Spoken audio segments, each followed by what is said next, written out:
5 seconds. 4, 3,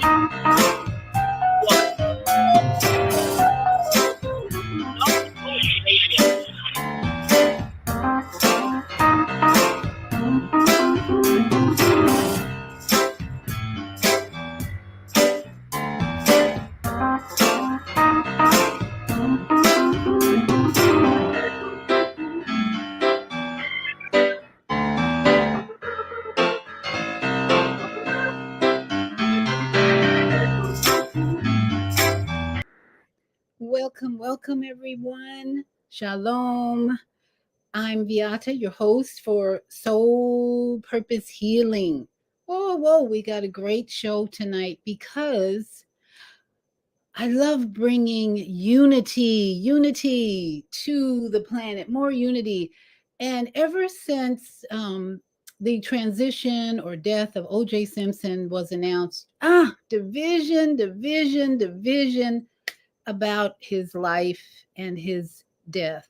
So we want to bring some unity tonight, divine unity. Soul Purpose Healing is all about bringing alignment, bringing us back into alignment with the Creator's purpose, not ours, not theirs, but the Creator's purpose.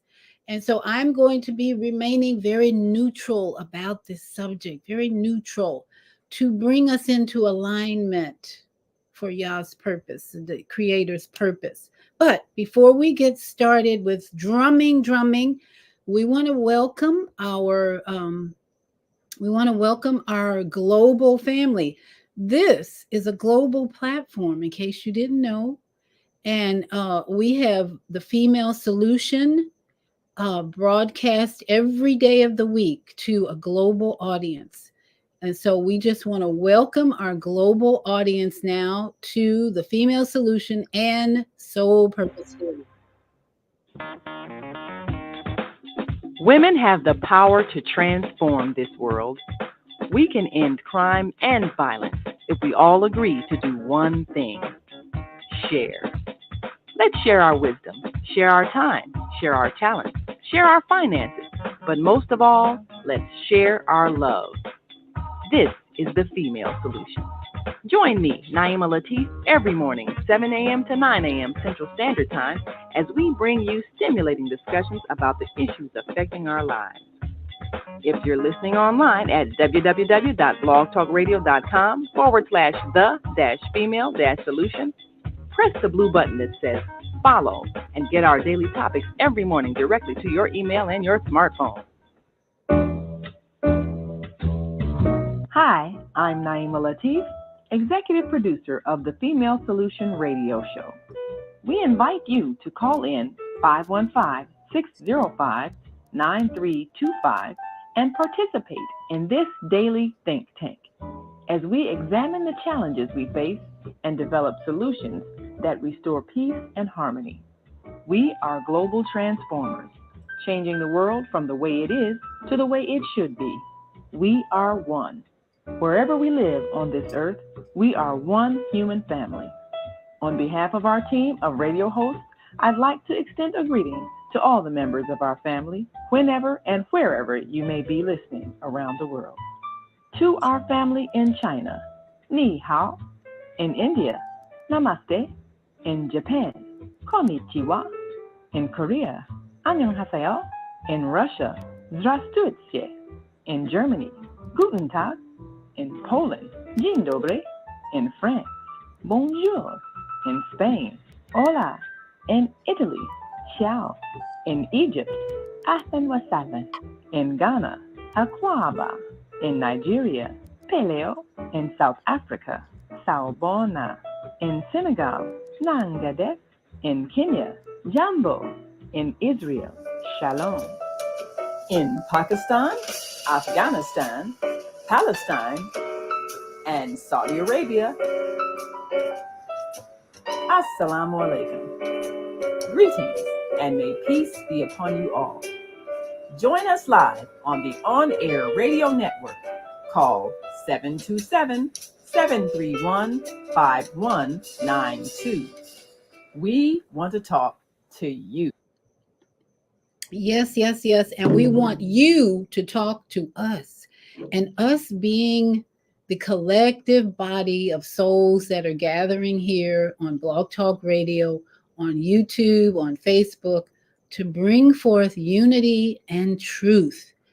Oh, we got Empress Regina in the house, waving to one love and wholeness, beautiful beings. Mwah. We bow to the royalty in the house. Thank you, Empress, for joining us.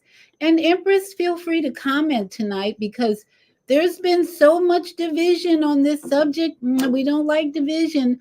The powers that be, you know who they are, those men in the white coats, those men in the white faces, those men dropping bombs all over the place. You know, right now, we got another conflict arising, another, let's just say another drama show being put on, Iran and Israel. What the heck? And what is the solution? Well, we got plenty of bombs to drop. So that's the insanity that we're coming against here tonight. We're bringing unity, peace, joy, wisdom. These people running these governments have no wisdom. They are all about money, money, money, money, and time for that to end. So that's why we're here tonight. We want you to talk to me and us and all the people here. What are your thoughts about this subject? These are life lessons tonight from two superstar athletes, OJ Simpson and Sherman J. Howard. That's that guy back there, my dad. We wrote a book together, Football and Beyond. And we're going to talk a little bit about his life tonight and why he was a superstar, but he wasn't perfect. Why OJ Simpson was a superstar, but he wasn't perfect. But more importantly, the divine purpose of both of these men's lives who are now ancestors. They are now on the other side to help us. Yes, they're going to help us. And so we should be in a place of gratitude for OJ Simpson and the lessons he left us. My Ooh, I'm celebrating for OJ Simpson and all the great lessons he left us. And if you think that was every minute of his life was not ordained by the Creator Most High, you need to learn something tonight. We're going to teach you about divine purpose and lessons. So let's get busy. We want you to raise your hand. Press 1 if you're in the Blog Talk Radio studio, if you have a comment or a question. And of course, post your comments right here on Facebook Live and YouTube. We've got to get to unity. Every opportunity that the media brings with division, we need to turn it around to unity because that's how they're going to break us, destroy people, divide and conquer.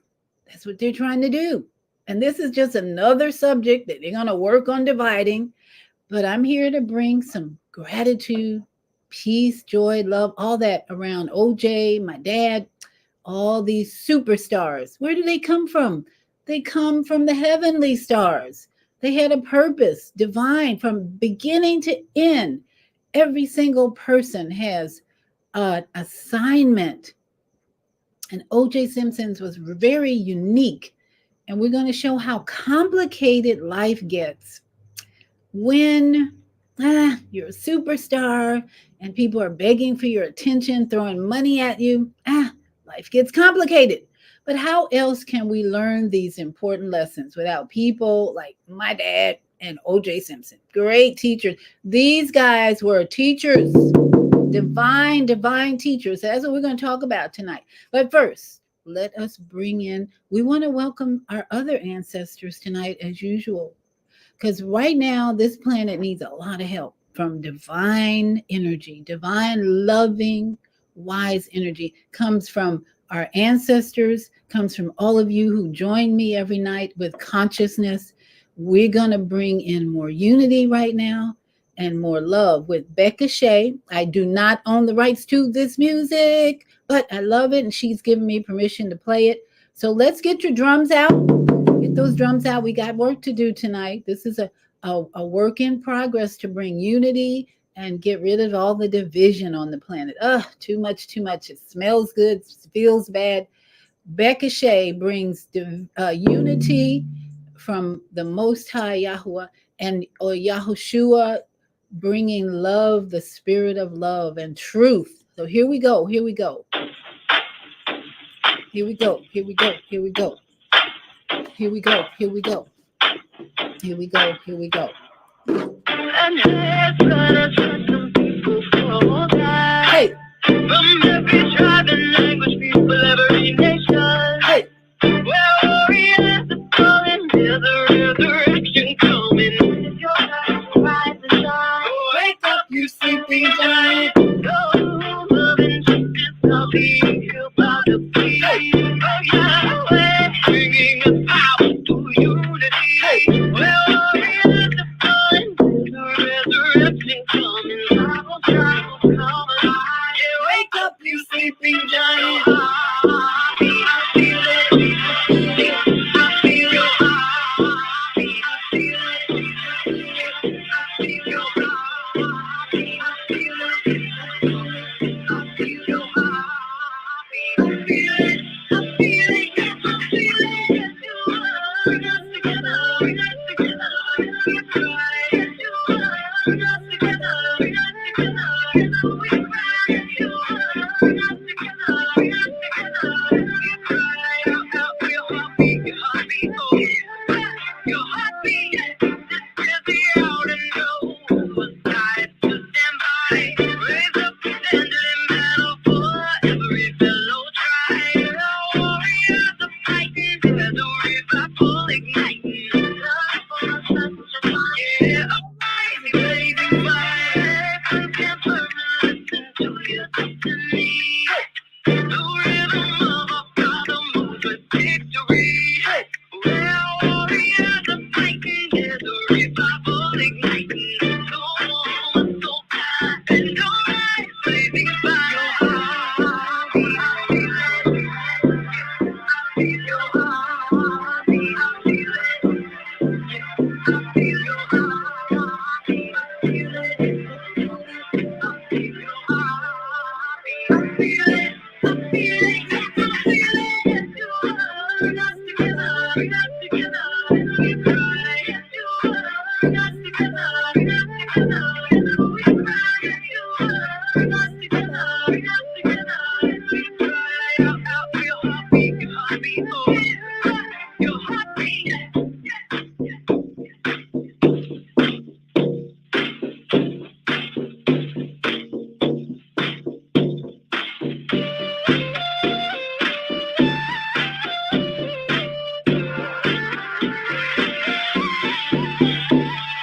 Bring us together. Bring us together. We cry. Bring us together. Bring us together. We cry. Bring us together. Bring us together. We cry. Out your heartbeat. Your heartbeat. Oh, your heartbeat. Bring us together. Bring us together. We cry.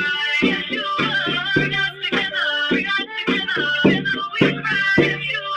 Bring us together. Bring us together. We cry. Out your heartbeat. Your heartbeat. Oh, your heartbeat.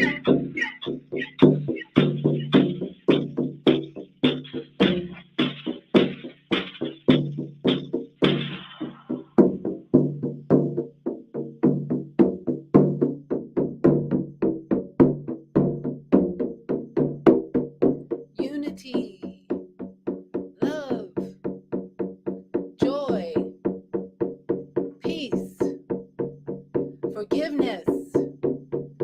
Unity, love, joy, peace, forgiveness, wisdom, courage, joy, joy, forgiveness, love, peace, joy, forgiveness, love, peace, unity, unity, unity, joy, peace, love, love, forgiveness, joy, peace, unity, unity, unity.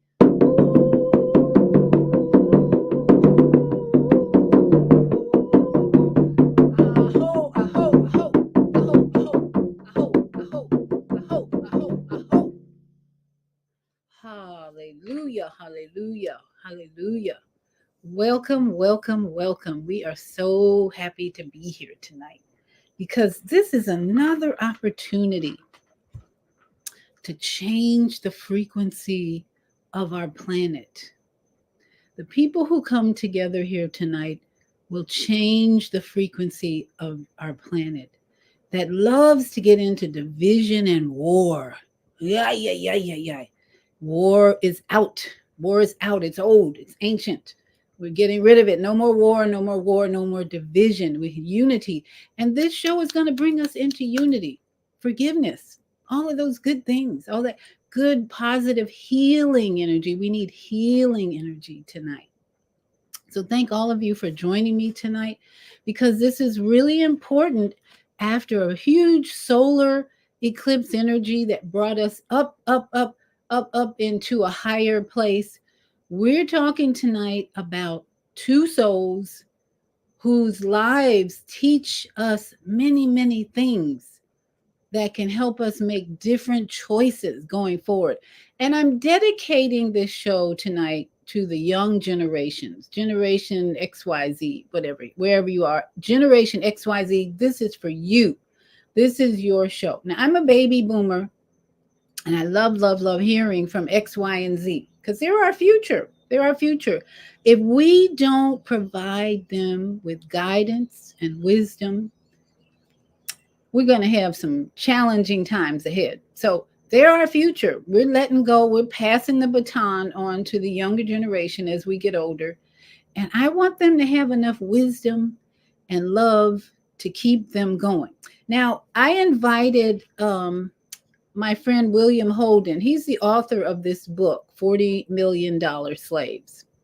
He was a student of this guy back here, Sherman Howard. Well, William Holden went on to be a sports writer. Let me just read a little bit about him. He has been a sports writer for the New York Times since 1983. Has written the quote, the Sports of the Times column since 1990. He also served as a consultant for ESPN's Sports Century series and is a regular guest on its show. The sports reporters in 1996 wrote and won a Peabody Award for broadcasting as writer of the HBO documentary Journey of the African American Athlete, a graduate of Morgan State University in Baltimore. He lives in New York City's Harlem, and he's a graduate of Harlan High School in Chicago, where my dad taught and coached him as a football player. Brilliant young man. Well, he's not so young. He's actually my age. But this book, gotta read it. Gotta read it. $40 Million Slaves. And this is important historical perspective of the many men and women who are gifted with athletic talent that we love to be entertained by.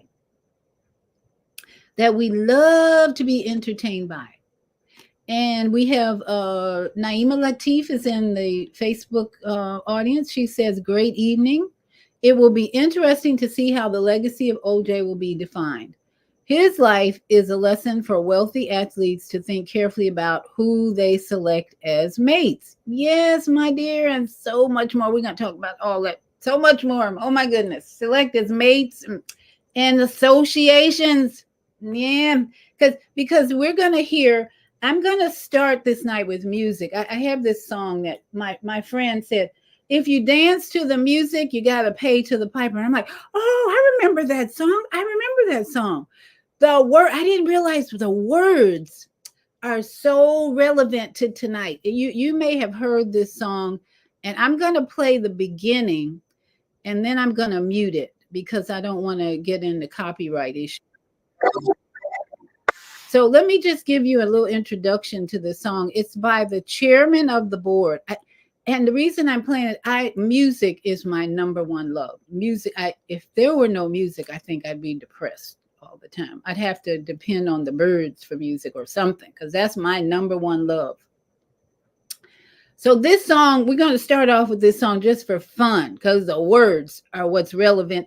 And I'm going to be referring to this song throughout the show tonight. So if you have any questions or comments, feel free. But some of you may or may not remember this. It was in 1970. So if you were born after, let's see, in 1980, it might be too old for you. But I'm going to go over the words for you because it's so relevant tonight.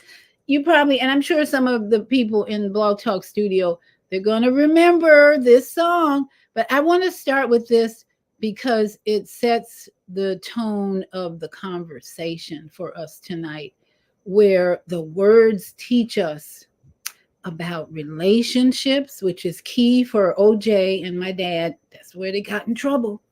They weren't so smart about, and they didn't have the best emotional intelligence. There's so many things that we can learn from these two souls. And they but the words to this song, let me go ahead and start off. And I want to say I do not own the rights to this music. I'm not going to play the whole thing, but I'm going to play most of it because it's so entertaining. So entertaining. And this show is all about edutainment. We want to educate you and entertain you at the same time. But so let's get into this song. If you dance to the music, you got to pay to the piper. This is where we're going to start off. And the visual in this YouTube is kind of interesting because it gets into a picture of a pipe piper. So let's just listen to Chairman of the Board, and I'll be pausing it just to emphasize the words and how we can learn a lot about this particular song.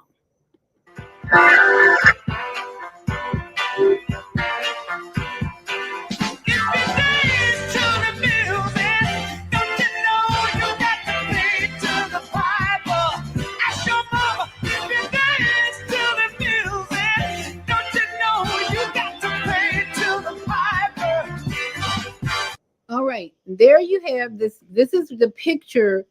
They're giving us this pale skinned person playing a flute or instrument. There it is, a very important symbolism for whose music are you listening to, okay? And in the words he said, ask your mama. Now, why would he throw in ask your mama? I would say that's a very clear message of wisdom. Ask your mama. If you dance to the music, you got to pay to the piper, honey. And ask your mama because she knows. This mama knows exactly what he's talking about. So let's continue. I spend my money on you every time. You even told me you had a good time. The night is through and we're all alone. You said it's time that you went home. You've been running around and followed me. Just how nice must I be? I play the tune, you done beat. Now come on, girl, be nice. Okay, and here we are again. These words are just, oh, I love these words. Okay, he's talking about a relationship now. He's paying the money. He's putting out the money. He wants this girl to be nice to me. What do you mean be nice to you? Ask your mama. If you dance to the music, don't you know you got to pay to the piper? Ask your mama. If you dance to the music, don't you know you got to pay to the piper? Come on, girl. Come on, darling. You said that you haven't known to know.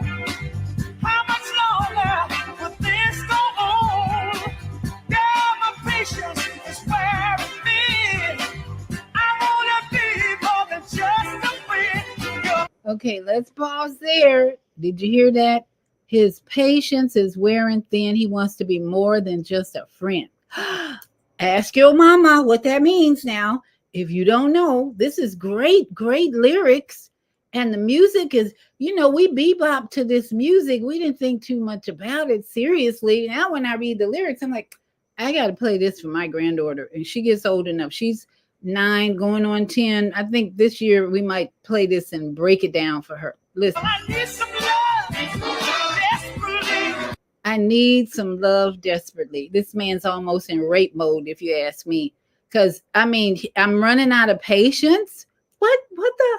So this is the type of Communication, words that we need to understand what these men are saying. Girls, I need some love desperately. Okay, you either gonna dance to the music, pay the piper, or you're gonna get the hell out of there. Stop teasing, girl. Take care of me. Stop teasing, take care of me. Do girls do that? Let me think about it. I play two. You love me. Now come on, girl. Be nice to me. Be nice to the music. Don't you know you got to play to the Bible? Ask your mama if you dance to the music. Don't you know you got to play to the Bible? Oh yeah. Come on, girl. Come on, darling. Okay, now I think that's the mood that a lot of men get into when they meet an attractive woman. And what do? Ask OJ, ask my dad. They're superstars. They don't have to do a lot. When you're a superstar, the women are like falling all over you. That's what happens. Now, I'm going to give you a little bit of my dad's story because I was just blown away by his superstardom that I discovered recently in Jet magazine. So many of you in Chicago, especially, are probably familiar with Jet magazine. Jet magazine is a Black publication that's been around for quite a while. And my dad was in this magazine for every week for a while when he was playing football. All I had to do was Google it, a Jet magazine, and then search for put the name in, and his name came up like every week, and I was like, okay, he really was a superstar. And I'm going to read to you some of the things they were saying about him in Jet magazine because it's the media that puts these men in superstar position. You got OJ Simpson, you got my dad. They were on the football field. They were just playing this game that they love. And there's so many similarities with OJ and my dad. They both ran track. They both played basketball. They both were like multi-talented, playing varsity like. They were playing multi-sports. And my dad became a superstar 1952. 1951. Actually, they started talking about him, even though he started in 1949. He was drafted with the New York Yanks. Yes, that was a football team. 1949. He didn't become a superstar, even like OJ. OJ played for 3 years with 3 years with up north. Okay, I forget for right now. But he played for Buffalo. He played 3 years for Buffalo, New York. Wasn't much of a superstar at all. But they changed the coaching team, and then all of a sudden they gave him full reign. He was going everywhere. Next thing you know, he was jumping over in airports, Hertz commercials, and all that. So my dad started in August of 52. He joined the Cleveland Browns. Similar journey where these men, these very talented, gifted from above, that's the thing we want to think about tonight. Who gave them these gifts in their body to be such great athletes? We know it was a gift. It was a gift. So what they did with it was their choice, but in the end, they got lessons to teach. So in October of 52, Sherman Howard and Marion Motley scored touchdowns as Cleveland whipped the National League LA Rams 37-7. My dad was in those types of games for even in college. The scores was like 60 to 10 or some crazy number. That's how gifted he was and the teammates he had. So then December of 51, Sherman Howard helps the Yankees tie Sterling. We're going back and forth between, he was still with the Yankees, helps the Yankees tie Sterling play by two of their Negro backs. Sherman Howard in 12 of 51 scored for the losing team. 1250 December of 51, Buddy Young and New York Yanks. My dad, Sherman Howard, and Buddy Young won their first game of the season, the New York Yanks. That was in 51. Now, back to November of 52. They called it a sensational catch. My Sherman Howard did a sensational catch of a 56-yard pass on Washington Redskins 2-yard line to set up a Cleveland win touchdown. 51, Sherman Howard scored touchdown for the New York Yanks. February 52, same thing. Now, in April of 1952, this is where it got real interesting. In Jet magazine, this was in the gossip section. Carol, her first name was Carol. I'm not going to give you her last name to protect the innocent. So this woman by the name of Carol, the most talked about model in the country. This is, again, Jet magazine. Carol, the most talked about model in the country, has charmed Dallas Texan football star Sherman Howard, that guy back there, to such an extent that he is telling friends. Now I didn't even know this when I wrote his book. I don't remember reading. He's telling friends. I thought she was telling friends. He's telling friends that she will be the next Mrs. Howard as soon as his Chicago divorce becomes final. What the fuck? That's what what?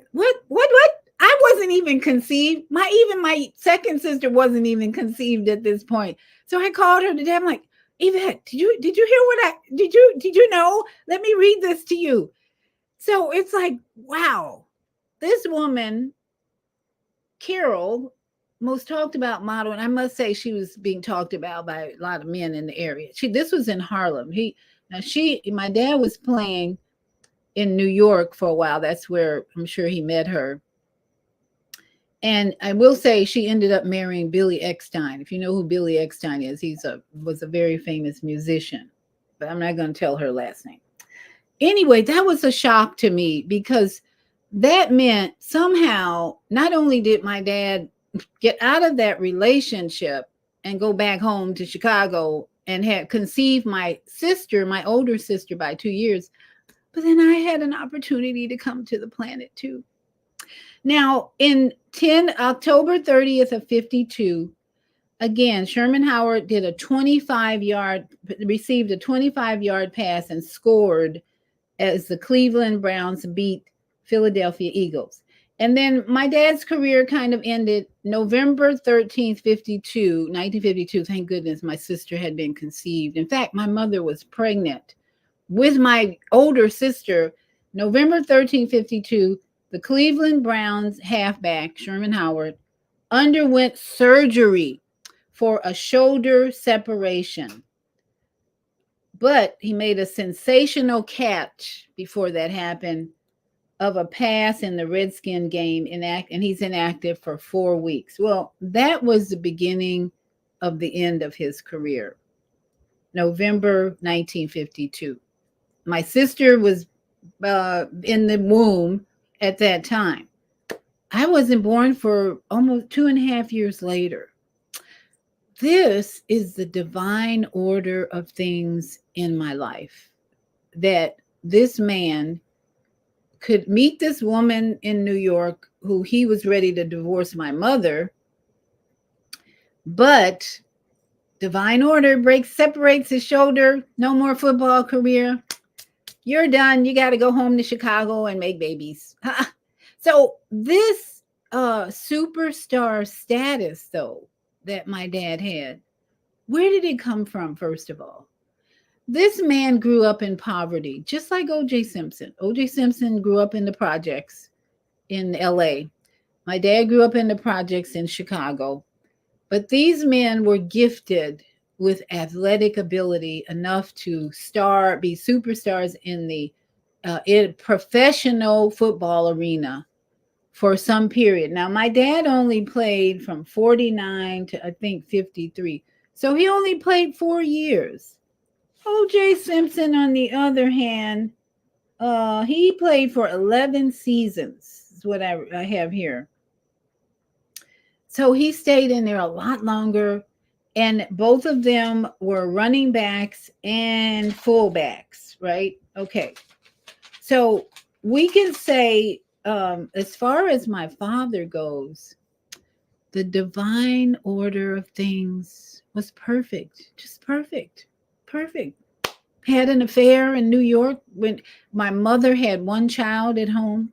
He had an affair in New York, and what he told me as I was writing this book, when I asked him about this Carol woman, because I had read it in Jet magazine, I said, "Who's this Carol woman?" And he looked at me like, "Well, women were very aggressive back then." I'm like, and that's all he would say. And then he just looked at me and turned away. And I said, "Oh, that's how it works. Women were very aggressive back then."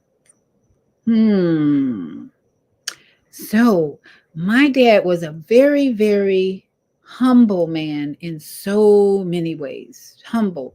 No big ego because he didn't stay in football for long. And for one, that's how the ego grows, when you stay in the arena for a longer period of time.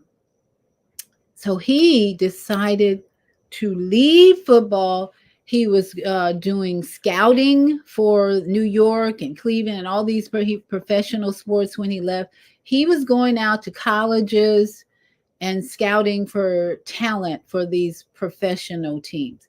And this guy right here, $40 million slave, William Holden, the author of this book, was one of his students that he left the professional field to attend to. Now, his life is to be respected just as much as OJ Simpson. They both had an assignment, they fulfilled it. Now, my dad lived 95 years. OJ, what, his 76 years. Perfect assignments. Again, we're here not to bring division, not to bring hate, because when I get into OJ, you're going to find out there were no victims. His wife, no, we're going to bring her out of victimhood. No victims. Everybody created their own reality. Nicole, we love you, Nicole. Even Nicole, his wife, ex-wife, teaching us great lessons right now. We're going to find out more about Nicole and why she was not a victim. The creator of heaven and earth places people in our lives, not only to teach us things, but to show others how to improve your life and how you can make different choices. Now, we're going to take a break, but when we come back, I'll take your call. I see we have a caller with their hand up. If you have a question or comment, press 1 in the studio. I want people, listen, I want you to participate tonight, because we don't want any more division after tonight on this subject. We want to have total unity about who these men, male souls were, who played this game, who did whatever they did, and now they're teachers. What are the lessons they're teaching us? That's all it is. No hatred, no division. Because when you see how complicated OJ Simpson's life became, you can't point fingers, because there were all these players involved that created the last scene of his life, and even all the scenes that are very difficult for people to accept. But there were no victims. I'm telling you now, I don't see there were any victims in the OJ Simpson drama show. Just as my dad, there were no victims. My dad went home to a wife, my mother, who had become an alcoholic. And after a while, they divorced, and he went on to marry 2 other women. No victims, because his first wife, my first stepmother, taught me how to sew, how to cook, how to clean house, while I observed my alcoholic mother. His third wife brought forth a son, his first son, after 3 girls My Sherman Howard finally had a son from his third wife. So all of this, we can see the lessons if we choose, or we can point fingers and say, oh, what a bad person they were, and why did this have to happen? And wait till you hear more about OJ. It wasn't like they presented it to us. There's a lot of stuff they left out. And so we're going to hear about that when we come back. And I'm going to get to your call, 336-350. Your hand is up. I will return in a moment. I'm going to play an educational message for you from Melaleuca. So you can think about joining the Melaleuca family, because the toxic environments that we are now seeing, they're getting worse on some levels. I'm seeing more chemtrails lately, for one, but I'm not worried about those. But just the pollution in general seems to be changing. And so we want you to protect yourself. And I hope this information that I'm sharing with you now will help you. We want to get out of that chairman of the board. We might play that again later, but I want to bring to you some information about Melaleuca that will help you make better choices. Tonight is all about making better choices. Have you ever wondered why some of the healthiest people still get sick? Or why the occurrence of learning disabilities like ADHD have drastically increased over the last 50 years? How is it that the cancer rate has gone from 1 in 8,000 back in the 1910s to 1 in 2 today? Isn't it odd that even though we are more focused on health than ever before, that there's still been an increase in diseases, disorders, illnesses, and other conditions that destroy your quality of life? What if we told you that the very things you're using in your home to avoid these health concerns are actually what's causing them? If you're the decision maker in your home, you know how overwhelming it can be to keep your family safe. Today, we'd like to welcome you and simply provide you with some important information and shed some light on some health concerns you may not be aware of. Over the last 100 years, thousands of toxic chemicals have been introduced into society because of an excessive overstock of chemicals designed for warfare in the Second World War. Today, as the 2013 documentary The Human Experiment states, quote, 42 billion pounds of toxic chemicals enter into commerce every day. That amount would fill up 623,000 tanker trucks. And as we speak, there are over 80,000 such chemicals on the market in the U.S. Over the last half century, chemical usage has gone up by 2,000%. And it isn't until there are enough people hurt by these products that there are even questions raised. Does this sound familiar? On July 12, 2018, the well-known grocery store brand of talcum and baby powder company, Johnson & Johnson, was ordered to pay a $4.6 billion lawsuit. As it was said, they knowingly covered up asbestos in their product for over 40 years, and we have been trustingly using it on ourselves and our most precious of all things, our newborn babies. As parents, we work hard to keep our families safe and healthy. We diligently try to choose the best brands at the grocery store for our families. After all, keeping a clean home is an important part of good health. But is it possible that cleaning your home is dangerous? 7.3 million American couples have trouble conceiving or carrying a pregnancy to term. This is a 49% increase since 1988. Recent studies have shown that babies that do make it to term are being born pre-polluted, with up to 28 harmful chemicals in their blood, with indicators that over 400 more were present, all without ever eating food, drinking water, or even breathing air yet. It just doesn't make any sense. Studies showed that in 1999, 1 in 500 kids had autism. Today, it's 1 in 59. But the effects don't stop there. As of 2013, the increases over the last 45 years show that life-threatening birth defects has increased 100%. Genital deformities in baby boys has increased 122%. Asthma has increased 80%. Leukemia in children has increased 74%. And ADHD has increased 53%. A 20-year independent study was done by the University of Bergen in Norway. This study started closely tracking a population of 6,235 women and men. They tracked the typical use of home cleaners and how they affect lung tissue of those who use them over a long period of time. Over the course of the study, the participants answered questions about their usage of cleaning products and had their lung capacity tested regularly. So this is the type of information you get when you join Melaleuca.com as a member. And I've partnered with them, and I'm getting really having a positive experience with this company, especially with essential oils. Oh, loving their essential oils.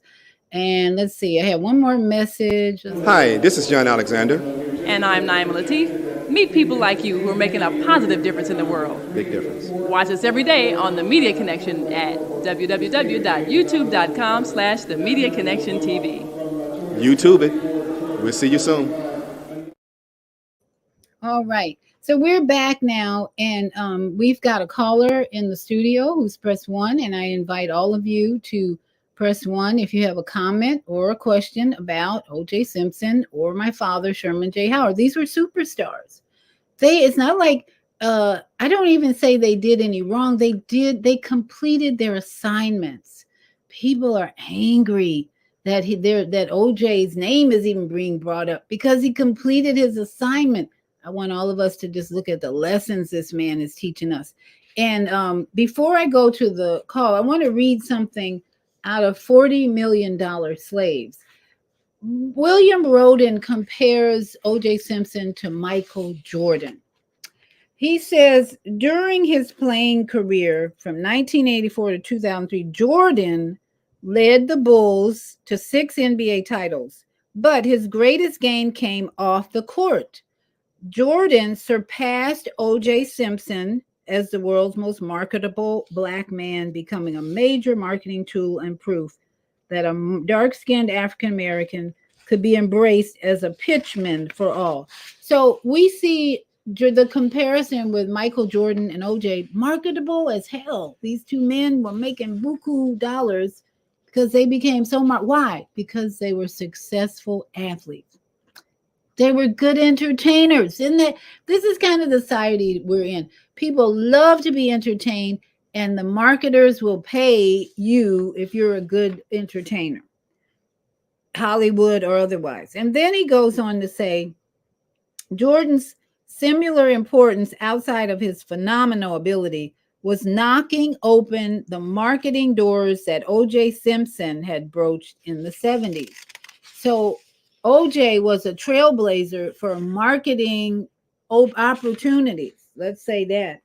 And then Jordan became larger than black and white. We all know that. Shoes and everything. You could look at him and really not see his color. Like OJ Simpson, Jordan was racially and politically neutral for a little while, at least. I think Jordan remained that way, but then OJ Simpson was not to play that role. So then he goes on to say that OJ Simpson, let's see, where is it? Okay, you know what they would have done if that was me. He was talking about I met Jordan at Nike offices, time when sports announcer Marv Albert was involved in his sexual misconduct scandal. The veteran broadcaster was on trial on felony charges of forcible sodomy, a case in which he'd been accused of repeatedly biting a woman. He'd eventually plead to a lesser charge. So Jordan said, you know what they would have done if that was me? Referring to Albert's case. At that moment, we became like two black men, brothers, talking about the racism that most of us take for granted as part of life in the United States. We agreed that Albert should not be on the air at all. Jordan and I said in unison, they yanked OJ Simpson out of the booth on suspicion. That was back in let's see, what year was that? 797. Oh boy. So the drama started early, and then finally, but much of Jordan's commercial appeal was based on the fact that he was non-threatening. But the condition for Jordan's global appeal was his racial and political neutrality, whatever that means. Jordan's neutrality is in the tradition of OJ Simpson, who became the first African American athlete to have a major presence in the endorsement arena. And of course, we all know that presence was Hertz and then on sports broadcasting. So we had to have people become first, just like my dad. He was a pioneer in professional football. He was one of the first. See, the legend and legacy of an African American NFL pioneer. That's his book. He was one of the first to play in the NFL with that dark skin. They didn't want black people in the NFL for a while, but he pioneered, paved the way. Guess what? You get women falling at your feet, loving you. And if you play to the piper, as the songs say, if you dance to the music, you got to pay to the piper. Ask your mama if you don't know why. So let me open the phones here. 336-350. 5474. We're bringing unity and wisdom to the life of OJ Simpson tonight. Go ahead, Mama AZ. Greetings, Dr. V. Can you hear me? Yes, ma'am. We can hear you. Okay. I am so abundantly grateful. The tall ones with Allen, coaches, and all the above sent a chariot to get me to the stronghold. Wow. I'm getting ready to scout for a sacred elder ceremony. And I am so abundantly grateful, Dr. V. And yes, there are no victims. We come to the planet with different assignments, and we have to learn in this goddamn boot camp why we have to remember, not learn, we have to remember why we took on the assignments that we did. And I'm just grateful. I'm standing in my first classroom that I had here in Cochise Stronghold. So we got to do a show about this. I'm just grateful. So you roll on, sister, and I'm listening. I'm setting up my camp on crutches. And Dr. Stanley, she's going to reach out to you about Melaleuca, and we're going to move forward to get this sacred fire rolling. I thank us, Dr. V. I thank us. I'm so abundantly grateful, no matter what. Thank us, Dr. V. Okay, thank you. So are you out there all alone in the stronghold? Oh, no. I couldn't rent a U-Haul until after this drama is over with the criminal court in Miracle Valley. Okay. All right. Well, I'm glad you're. Dr. Stanley is escorting me, and we'll talk about that later. You roll on with the lessons that we came to the planet to learn. And Minister Williams, meaning Cynthia Marie Williams, Carlton Pearson, Reverend A.A. Allen, and Cochise is in the house. Yes. I swear to God. Yeah. Thank us. All right. I love you, Dr. V. Yes, thank us. I'm glad to hear you laughing, Mama AZ, because we understand all the pain you've been in and the challenges you have, but you are in a place of peace right now. So that is what it's all about. I was talking to my grandchildren's what is he? My grandchildren's grandfather on their mother's side tonight. He visited today. And we were saying about, he's from Colombia. And he was saying he's worried about his grandchildren. That's the only thing he worries about is his grandchildren. And I was saying, well, he wants to retire this year. He's 65, and we had a great conversation. And I thought, well, yeah, if you're ready, we want peace in our 60s and 70s and 80s, stress free. That's what it's all about, stress free. So when we're talking about OJ Simpson and Sherman Howard, we can look at their lives and why did OJ Simpson's life become so stressful? Can anybody guess out there?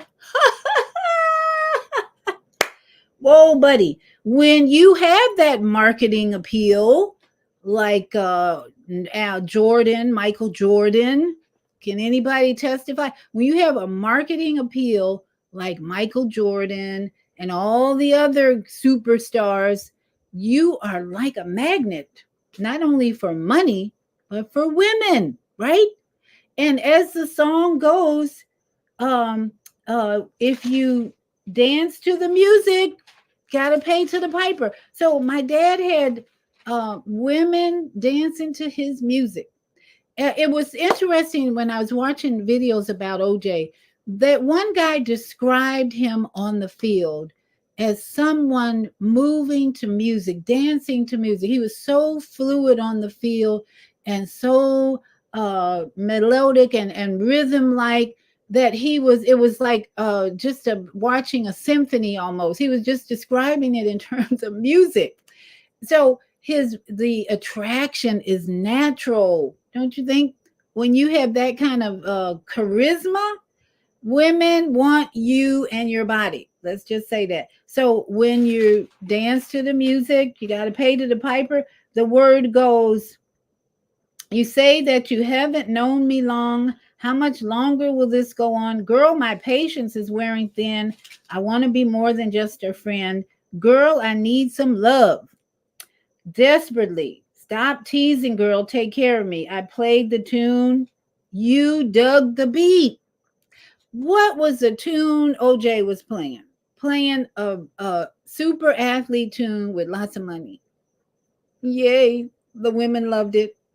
And he meets a 17-year-old girl while he's still married. And by that time, when he met Nicole, his future wife at that time, his ego, his head was so huge at that time. And he was always, as most men are, except my dad, he just had that one experience with that one woman.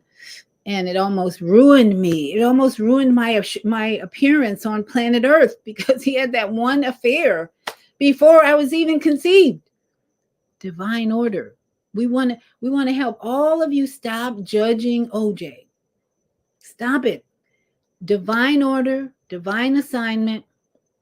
OJ became a huge ego superstar. And now we're like, yes, teach us tonight, OJ. What do we need to teach our children, the younger generation? Your life is just a perfect movie to watch.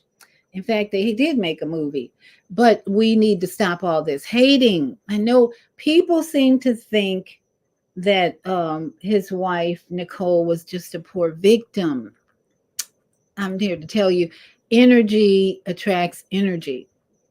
So when we look at the superstar's life, and again, this book, $40 Million Slaves, if you haven't read it, this is a great, great book on the history and the politics and the financing and all of that by William Roden, who is a friend of mine. I invited him to be on the show, so I'm not sure if he's going to show up, but I've got his book here. So I want to just outline for you why Nicole Brown was not a victim, okay? So if you look into, and I want to give you the name of the latest documentary, it's almost 2 hours actually, that really goes into, goes into a lot of details about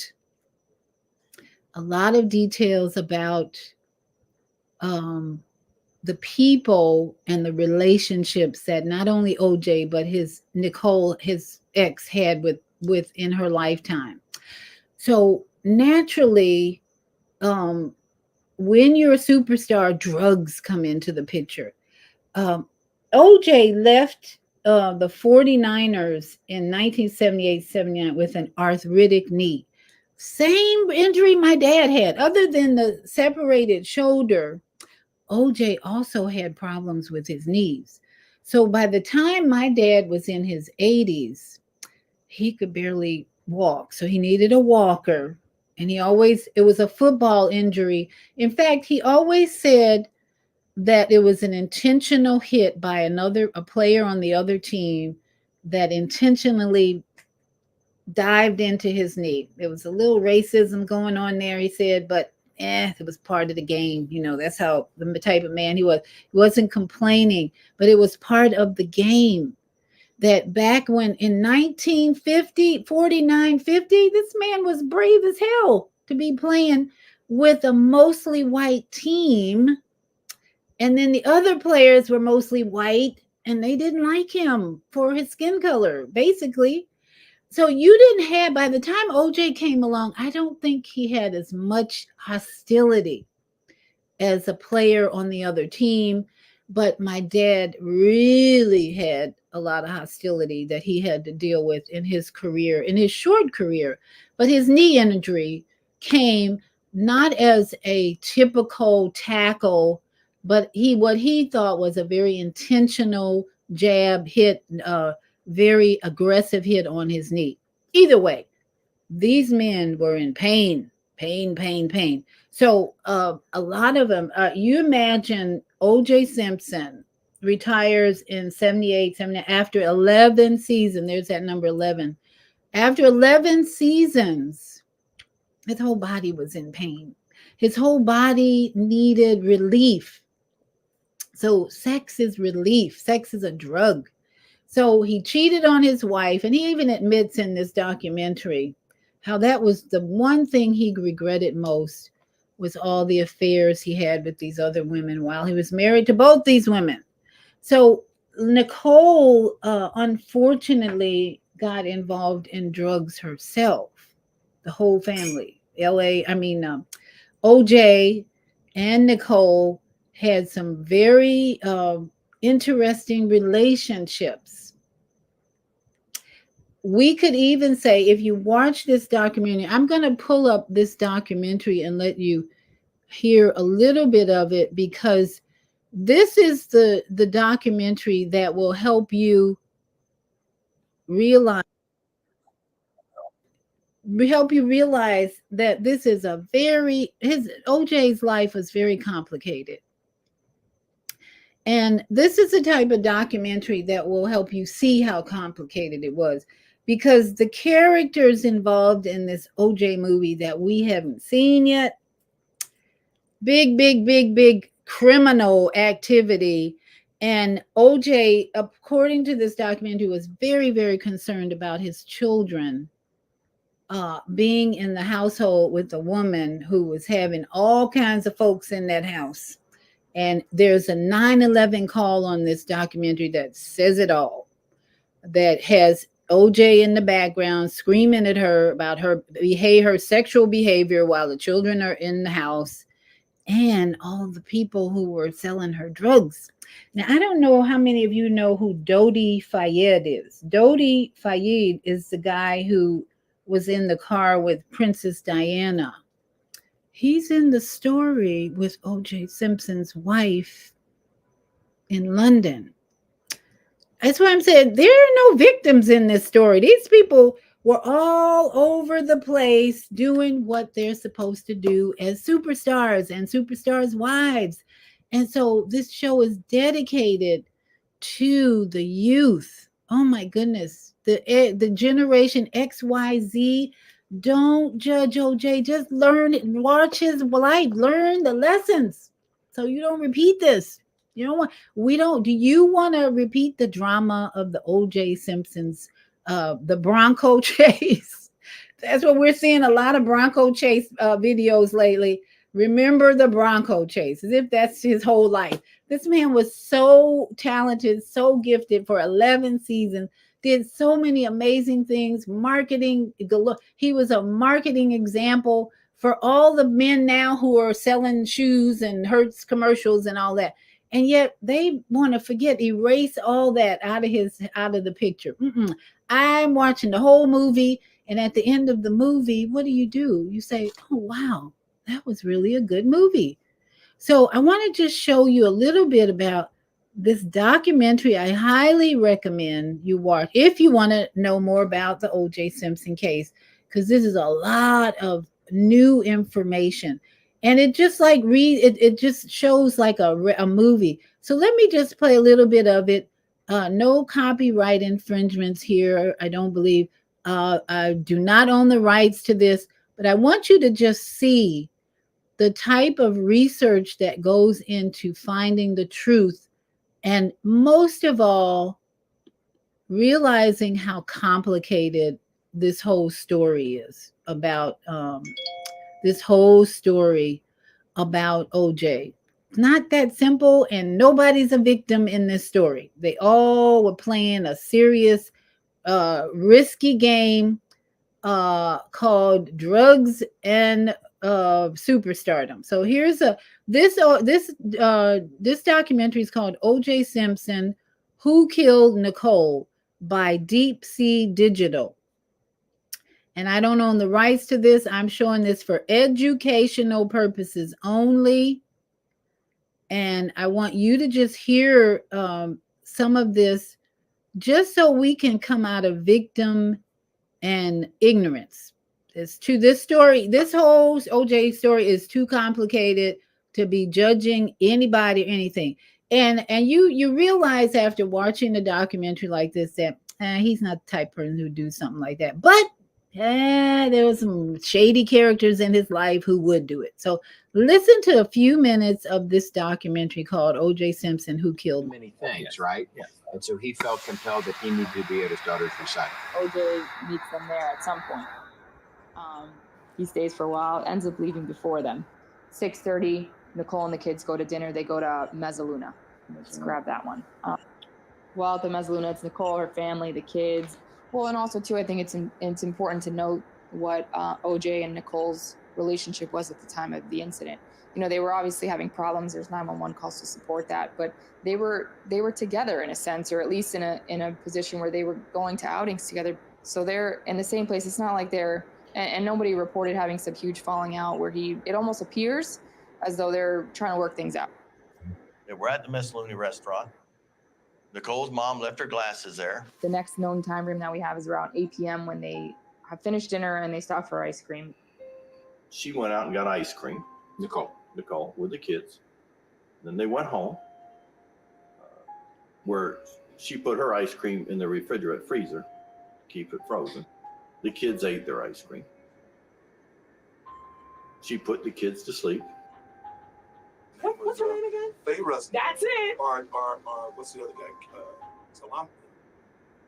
Cato. Cato. You know what? People don't understand. I don't know these people. I can count on my fingers the times I've seen these people. When Nicole and I divorced, this was the party group of people she was running around with. Now they make these people my best friend, our best friend.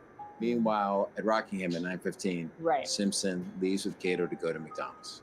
So you've got OJ at Rockingham. Yes, OJ's at Rockingham right now. He's taking Cato out to dinner because he needed Cato out of the house. We have testimony by the housekeeper that when OJ took Cato to dinner, or not to dinner, took him to McDonald's, which is really. Yeah. So tell me about the McDonald's, because there's something that. Tell me about McDonald's. OJ never ate at McDonald's. When we were on tour, and I took him all these different places, that's the only restaurant he never ate at. And I know this because we got lost once. We were somewhere in North Carolina. Not only we never found the hotel room, we never found anything. We were just riding aimlessly. So around 2 or 3 o'clock in the morning, OJ finally blows up and says, "Remember what I said about McDonald's? Take me there. I'm hungry." Yeah, just drive to the drive-thru. We'll get us a hamburger and take it to the hotel. Get a whole bunch of them. Get a whole bunch of them. Yeah, just tag us up. Big Mac. Yeah. Order Supreme and get Yeah. Supreme, what do you want to taco? Supreme? So the interesting thing about this documentary is there's a lot of footage of OJ in it, talking to this man who became a very close confidant because he was helping OJ to express his point of view and to make this video to give another perspective, basically. But this guy got to know him really well, and there's a lot of footage in this video of OJ being his natural self, whatever. But you realize as you're watching it, I'm going to skip over a little bit, that this was too complicated with all these people in Nicole's life, drug addicts, Dodi Fayed, who was Princess Diana's boyfriend, who was in, there was a lot of, you can almost smell mafia in this. But this is what you start realizing, it's complicated. And for the generation XYZ, I want you to see how complicated your life becomes when you want to shoot for the superstar status and bring more people into your life. So let me speed up on this a little bit so you can see some of the details that a lot of the files were sealed, which means they're hiding something. And then the rest of them are sealed. Yeah, so forget the fact that Nicole was supposed to be talking, supposed to talk to her mom at that time. Those records are messed up. You can't go by that. Her mom came out the first time, said she talked to her daughter at 11 o'clock. Then she came back and said, I talked to my daughter at 10:30. Then she came back and said, I talked to my daughter at 9:40. I mean, she kept backing it up because it had to fit the narrative. The narrative is this. OJ Simpson went on a rage. That's how they started this whole thing. The police could not switch gears and say, well, he went on a rage, but he had somebody with him during that time, so we have to change everything. So they just fixed stuff to make it match up. If they would have left this case alone the way it was supposed to be and just let it play its course and do the investigation the way it's supposed to be, don't use false footprints, don't talk about a Bruno Mali. But it's more the prosecution builds a case and as a narrative, and they need to stick to it, right? In the trial of the century, lies are heroes' destiny. I told the OJ what's it gonna be. Every man wants to be. Is this the face of a guilty man? They say the murder glove don't even fit his neck. And what about the curless finger and the DNA? And all the things the prosecution has to say. I'm on the other side, look at the defense and tell me, where do you place your confidence? They say that LAPD got enough blood for everywhere. They just wanna win and don't really seem to care. But when you start to look at this, too many jurors have been dismissed. In the trial of the century. I know that, there was a lot of talk about the shoes and the glove and if it fit or if it didn't fit and if any of that made sense. I think it's important to mention that, OJ has this cut on his hand, but there's no cuts on the gloves. But little things that are out of place right now will always throw it off. For example, the footprints leaving the crime scene. OJ Simpson has pigeon toes. They ain't in. The footprints that are there were not. So either OJ Simpson fixed his feet on the way or they're not his.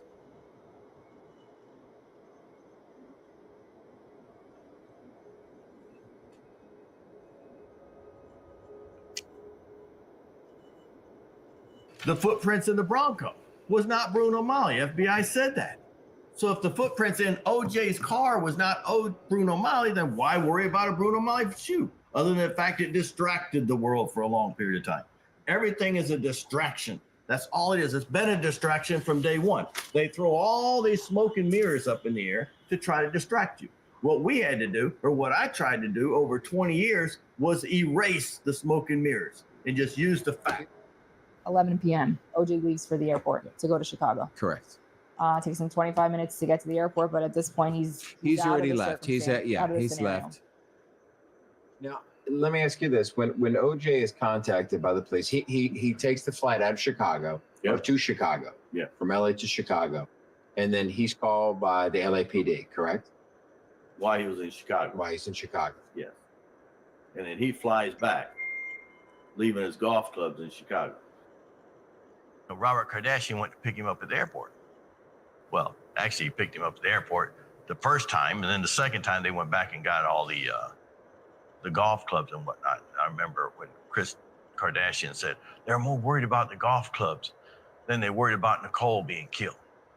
You guys ever had any problems up here, huh? At the airport? Yeah, we've had a few idiots come through with stupid stuff, you know. We had an attorney walk come through here last week with a gun. It's not I saw that. I read that. He said he got through at Tampa. Was that the guy that got through? No, that's a different guy. Yeah, I there's a saw guy that. that got through Tampa, yeah. The pen, he actually gave it to his mom. Like this pen. He mentions in this letter here, you know, this is the truth. This is how he started in his letter. This is the truth. Mom has on a black vest top. Pinned to it is a gold angel with a diamond in its hand. I sent that to Mom the day after the situation in Brentwood, and I know where it is now. It can be traced back to Brentwood. It's something everyone missed at the time. So he's saying, okay, there's part of the jewelry that came from Nicole. Actually, in another letter, he states, he actually goes into detail saying, show OJ the pin. He'll know what that means. And then he goes back and says, no, actually, it's better. Show his kid. So he must have knew the kids gave her the pin. No, this is crazy. They will play the race card, but that's okay. We charge a black guy who didn't do it, but refused to even try to convict a white guy who says he did it. I mean, that was pretty. Yeah, that's important. That he claimed that he actually was involved in the homicide.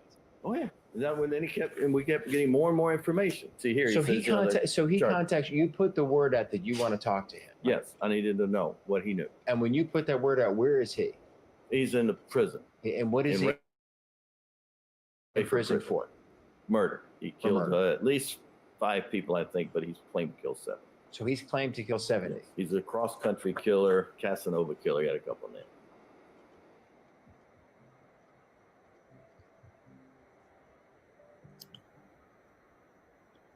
So, again, this is a documentary called OJ Simpson, Who Killed Nicole.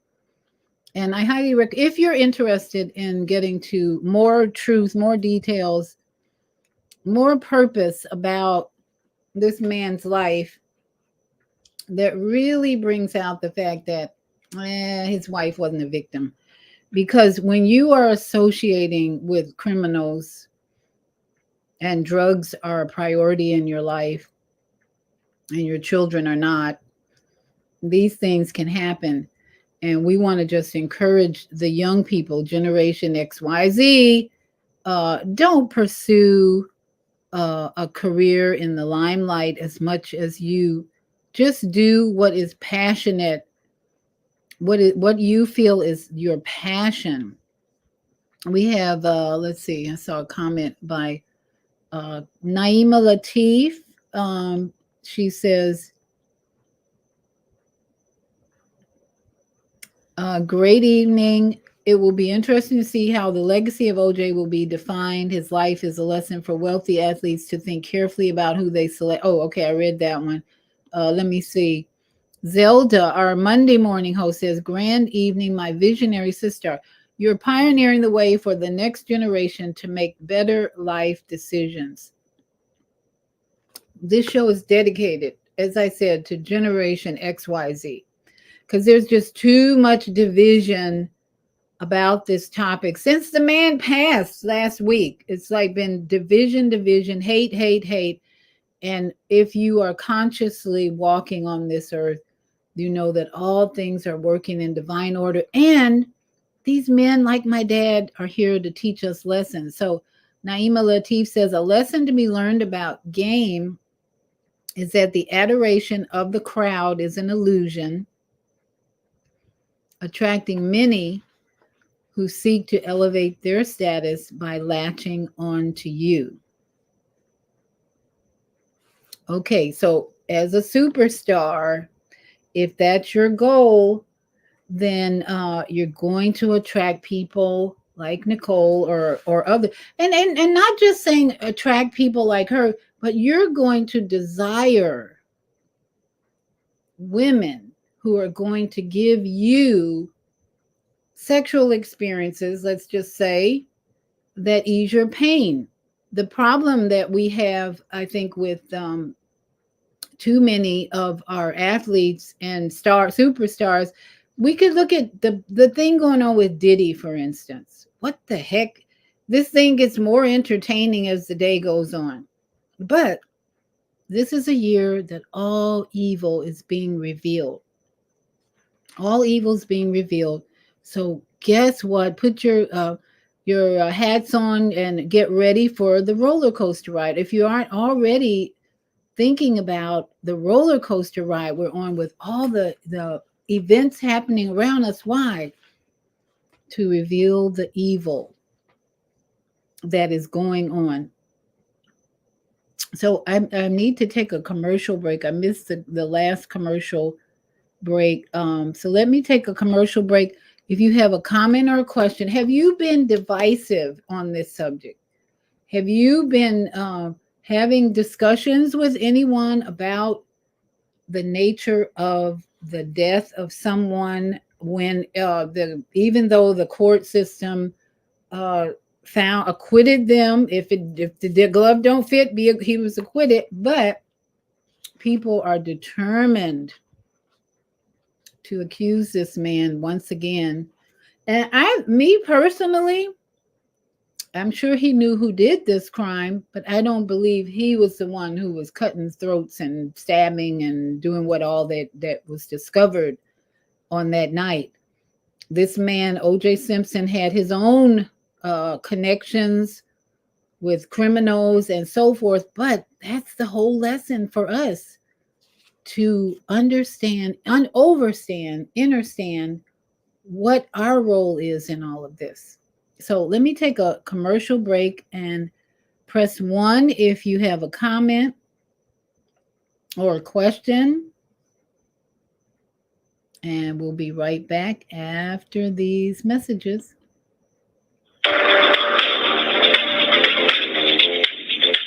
Is Monday morning a struggle to get out of bed into the swing of things? Well, don't worry, you are not alone. Join us for thought-provoking, stimulating, and mindful conversations on higher learning with Zelda Speaks for your Monday morning mindfulness session on Blog Talk Radio, The Female Solution, Mondays, 7:30 until 9 a.m.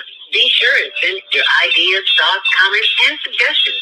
Also, if you'd like to be a guest on the show, visit ZeldaSpeaks.com and send us your info. We'd love to have you. Experience mindfulness moments with the mindfulness/stress relief coach, Zelda Speaks. And thanks for sharing the mindfulness moment tip of the day. Stay on purpose, stay empowered, and stay tuned to your next session of mindfulness on higher learning with Zelda Speaks. Make it a mindful day. And thanks for listening.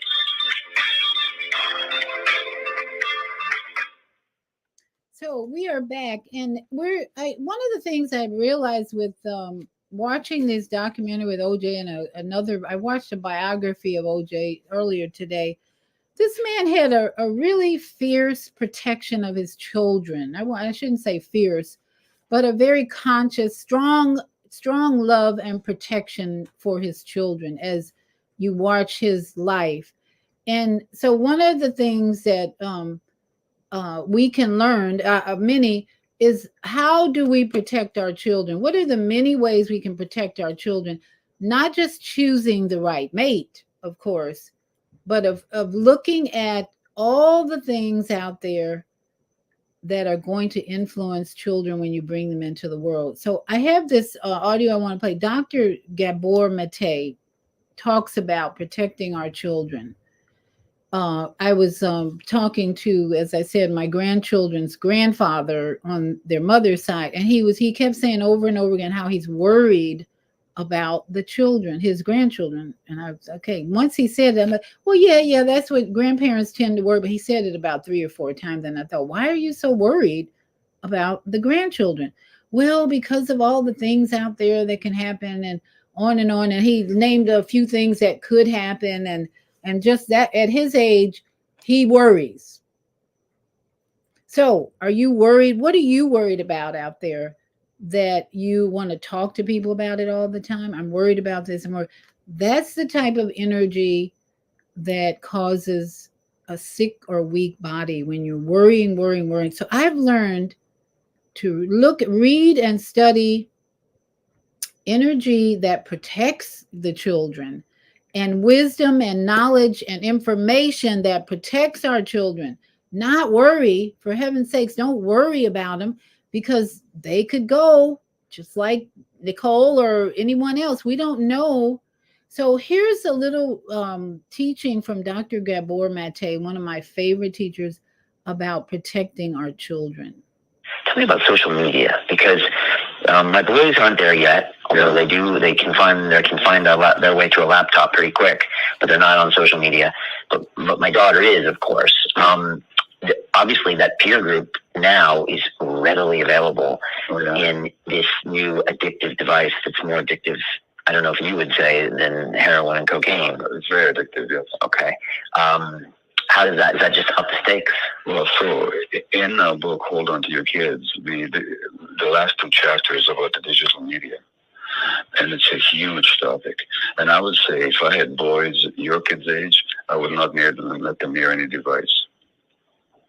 I will not let them near a device. That's what I heard that the Silicon Valley CEOs do. I heard that they tell their nannies they're not to see a device. You have to leave it in your car. That's absolutely right. Okay, tell me. Not at that age. Because, first of all, the screen themselves are mesmerizing. Yeah. And the more time a kid spends, and they're addicted.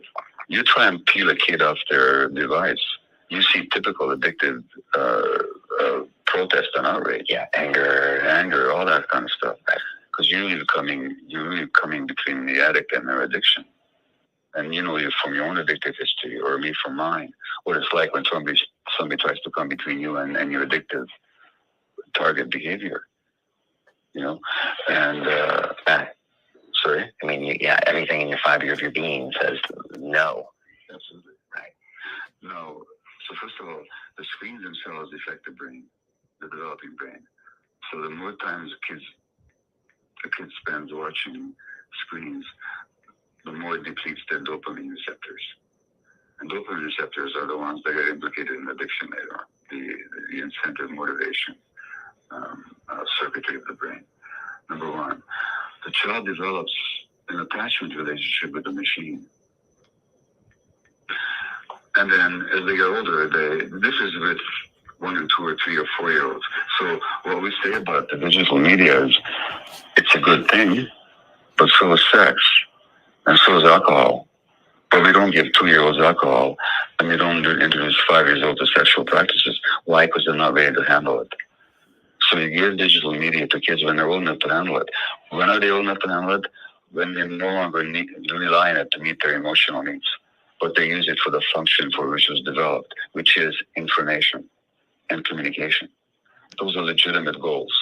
But when kids are immature and their attachment needs have not been met yet, they can use the digital media to meet their attachment needs, which displaces real human attachment. So what happens on Facebook? Kids have friends. What happens on Facebook? Kids like each other. These are attachment dynamics, except the friends are not real friends. Because a real friend is somebody who really knows you intimately and accepts you and supports you and wants the best for you. These Facebook friendships are highly conditional, as shown by the fact that when people displease each other, they defriend each other. And the likes are not real likes, because what is being presented on digital media is a simulacrum of the real self. It's a self-chosen particle of who I really am. And that's what shows up on Facebook. And so people like a part of me. But how does that satisfy my need to be accepted and respected and loved for who I really am? It actually undermines it. So digital media is the very opposite of genuine human contact. Now, can it be used that way? Sure. If you got 2 young kids now, and if you got parents who live in the United States and those kids want to connect with their grandparents, what a great device Skype is or Zoom is. Where now they can connect. It's not just a letter. It's actually, there's the New York Times had an article about a 5-year-old who walks into this friend's house, sees a computer and says, "Hey, granddad," because he only met his granddad or mostly through anyway, that's a great way to connect. But who needs to be in charge of that? In other words, the digital media can be introduced to the child's life when the parents can stay in control of it. When the media takes over and the child has got this addictive relationship, the child is not ready for it. So we say, don't introduce it too early, number one. And number two, stay on top of it and you'll be in charge. What kind of age are we talking here? Well, we desist from giving a specific age only because each child matures at a different rate. 8, 10, 12? Yeah, as long as it's under the direction of the parents. Okay.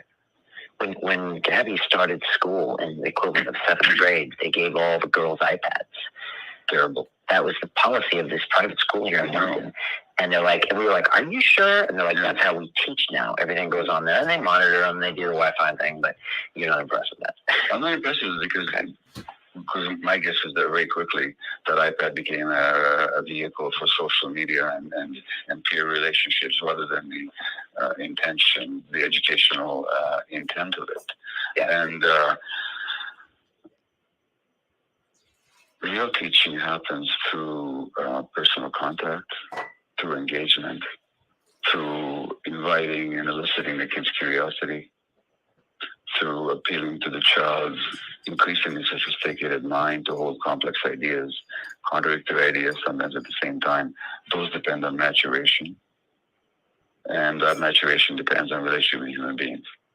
So I think if I was running the education system, I would introduce computers maybe in grade 11 or 12. Okay. And really, and kids wouldn't have missed anything because they can pick up like that, how to use that stuff. And write things longhand. Yeah, I would still make them do mathematics. I would make their brains do work. Okay. I would have them define their own educational goals. I would have them do research. That doesn't appear at the click of a thumb. Because the library. But they have to go to the library and they have to really look it up and get a sense of what it's like to really look for something. And then you give them the tools. Oh, now you can do this stuff. Here's a much easier way to do it. But it's not about the teaching. It's about what helps people, human beings, develop into an autonomous, curious, self-motivated, individuated human being. Yeah. And virtually everything about digital media undermines those qualities. Right. Yeah, I think about my great teachers and maybe even like a jiu-jitsu teacher. I mean, they come and, it's like these, great, Chinese martial arts movies, their time with you, snatch the devil from my hand. They give you challenges you can't figure out. They always know how to dial it in, how to push you, how to bring, that's a relationship. It's a relational interaction, absolutely. It's not about information. It's not about information. And again, this is with full respect for the power of the media and the value and the amazing services and it can provide. There's no denying that. There's no point being a Luddite about it. It's just a question of recognizing where in child development does it actually fit in and where is it going to be support and when is it a detriment. And in this society, it's gone rampant. Okay. And then you even see, in Vancouver, I see this, I'm sure you see it in London. A parent is pushing a kid in the tram. And what the parent doing? Interacting with their cell phones. What's the message to the kid? They're not important. But I'm not important. Right. Okay.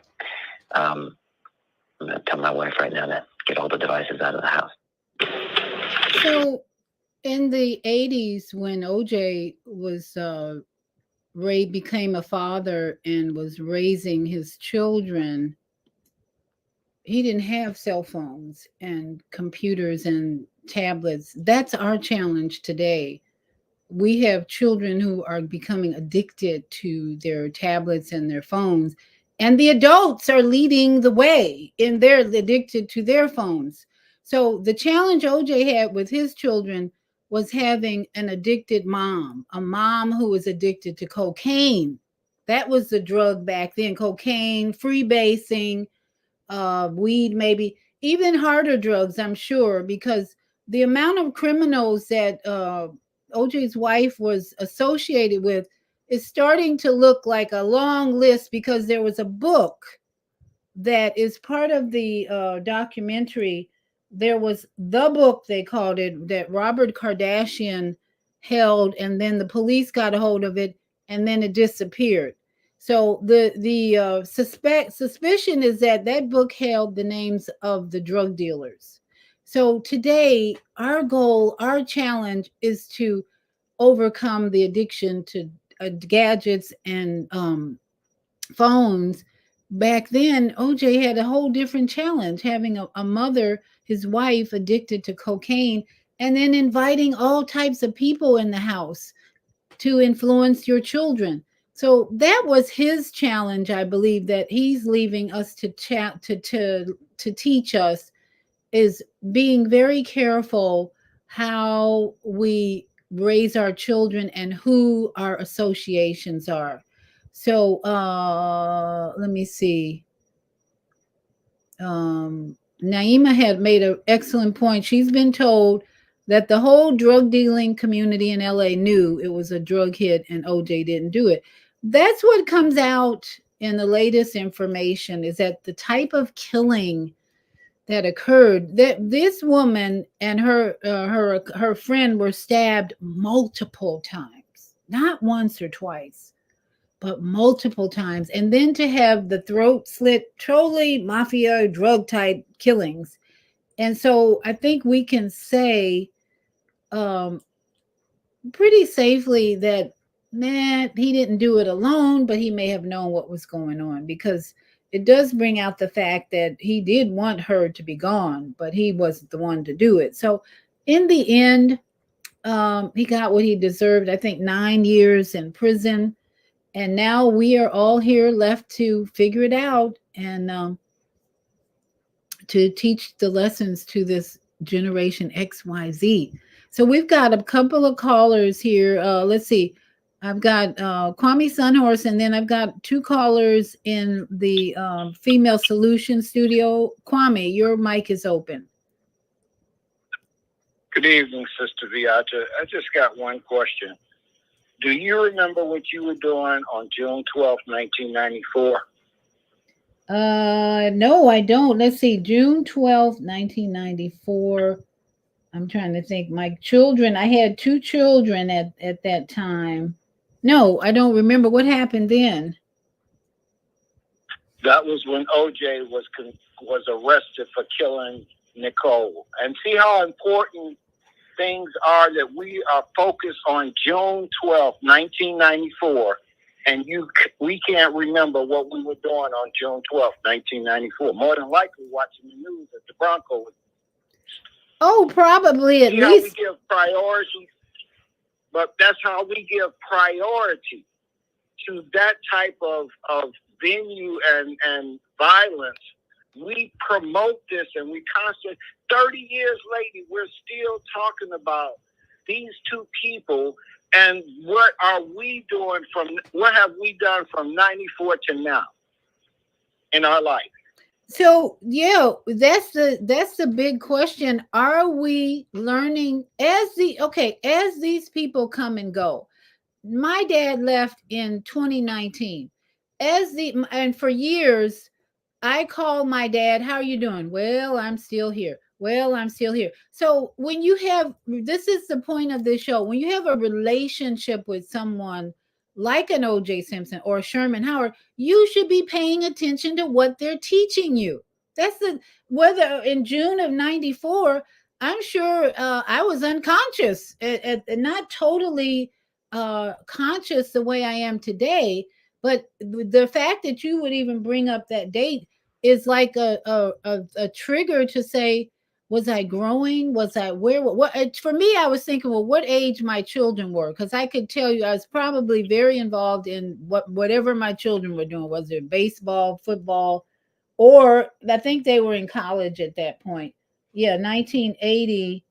Oh, actually, my oldest was only 14, so he would have been in high school, and I was busy. And then my youngest would have been 10 years old. So I was raised in a family. And I think, like so many people, I'm glad you brought that up, Kwame. So many people who were not conscious were looking at that whole thing as entertainment. And somebody said recently on Facebook, too many people just want to be entertained. And they don't. I said, listen, honey, the majority of the people in this society want entertainment. That's why football is popular, basketball, all these sports, and sex and pornography. And even that, huh? But even that, where did OJ just die? Where did he die at? He died in Miami, I believe. No, he died in Las Vegas. Oh, really? Was it Las Vegas? And what did they just have in Las Vegas? The Super Bowl. Right.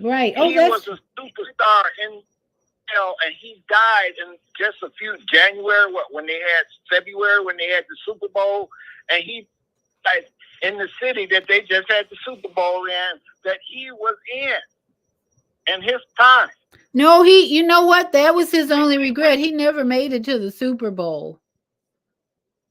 Yeah, he never made it. And he was an NFL star, though. Yeah. Oh, right. Yes.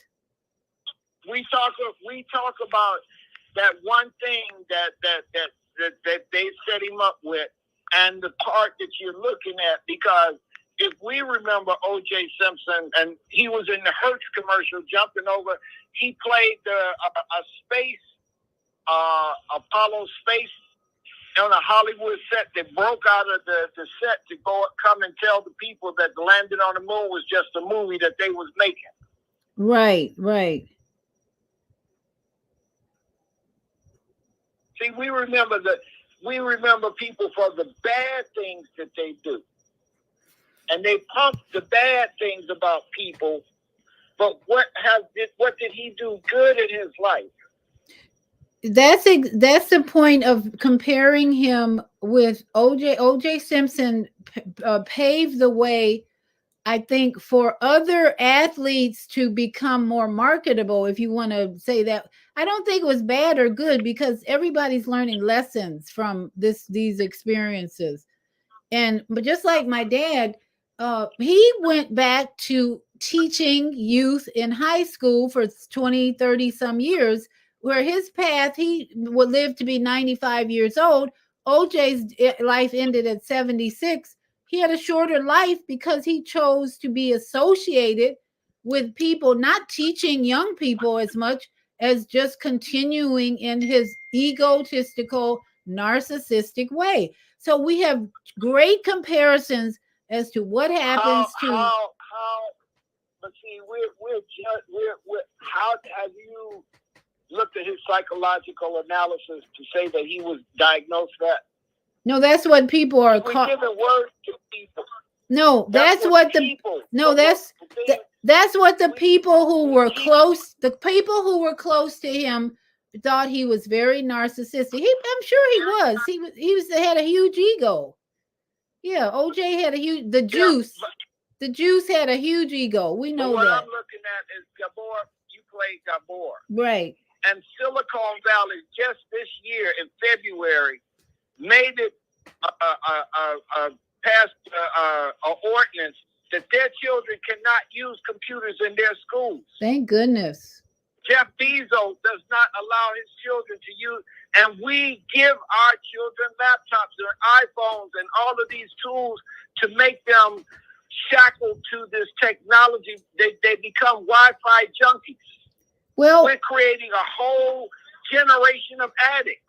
Well, that's the truth that we have to. That's the truth we have to deal with. And as a grandmother, I see it all the time, and I don't have a lot of influence. But we go out for bike rides every time. My grandchildren here, we spend 2 hours out on the bike trail. We go to the park.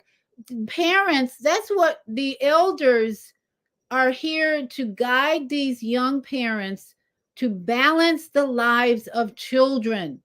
Even if you've got an alcoholic parent, if they have drug addicted parents, these the grandparents are here to guide them to more balance. There's nothing I can do about my grandchildren's time when they spend it with their mother for 2 days, a weekend, or whatever. They're going to London with their mother this year.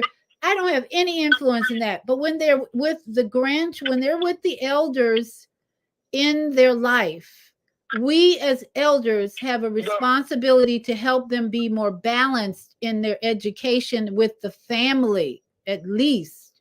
That's the least we can do. My two children that live there in Florida where you're at, they're in Palm Coast. Yes. And when they came up in the 90s, they're 90 children. Right. And for them, we had a rule.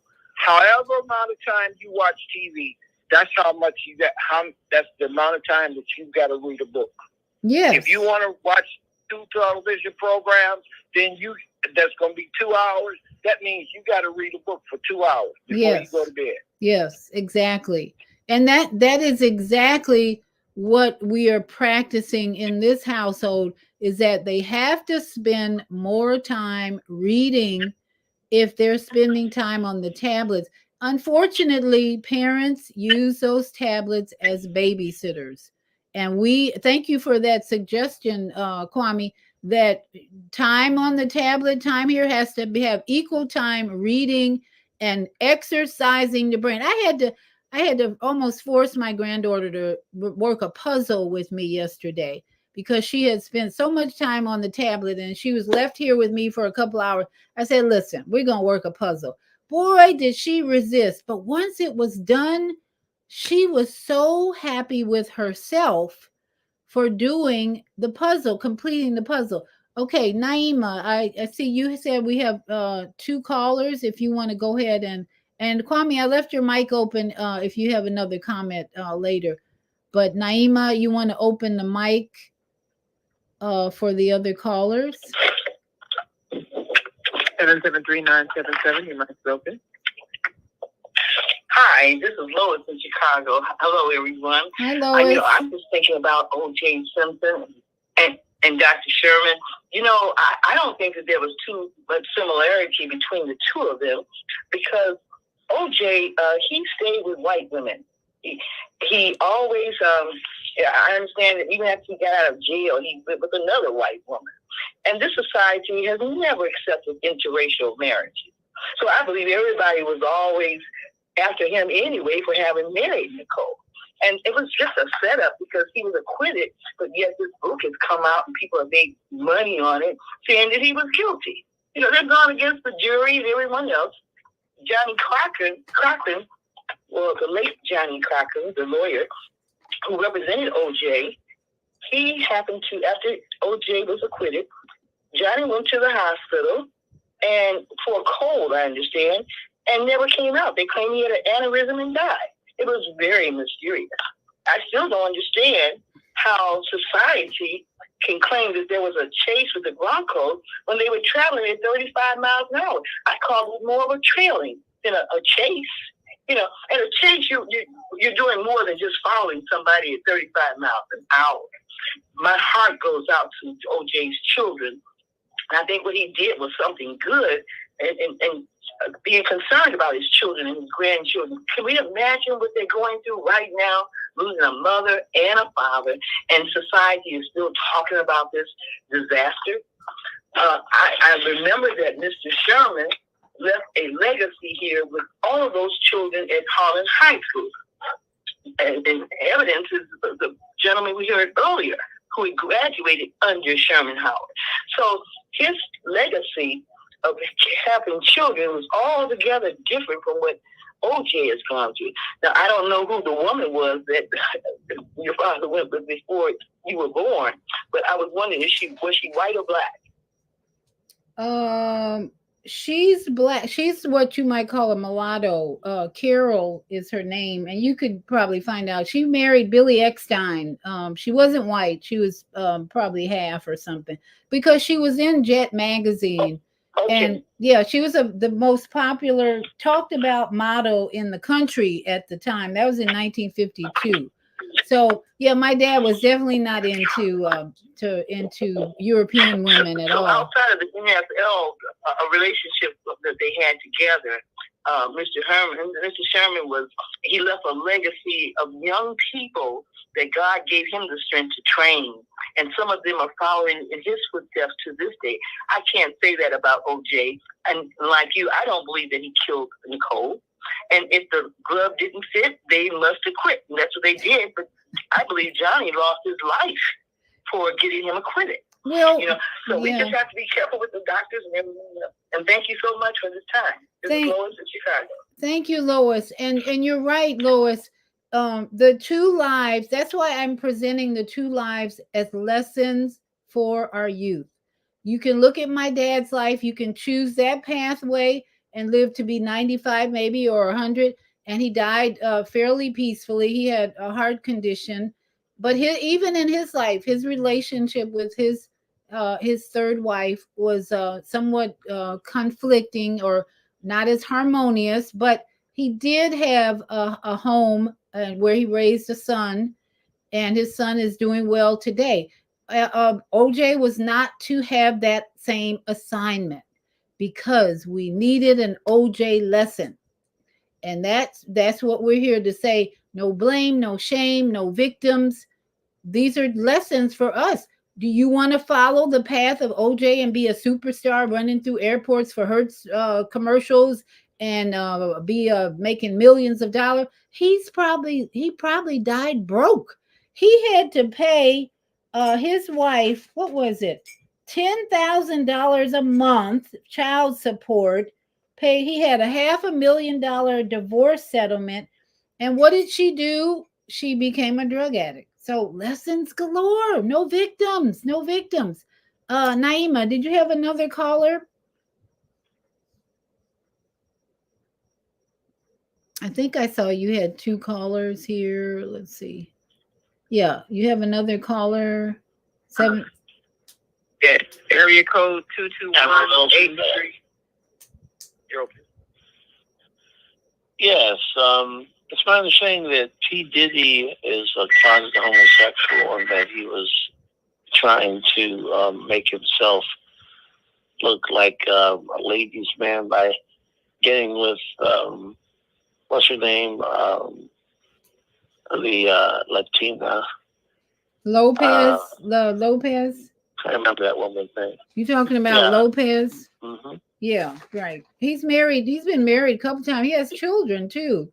You know, I don't even know if we want to go there. But okay, here's again, superstardom, confusion, complicated.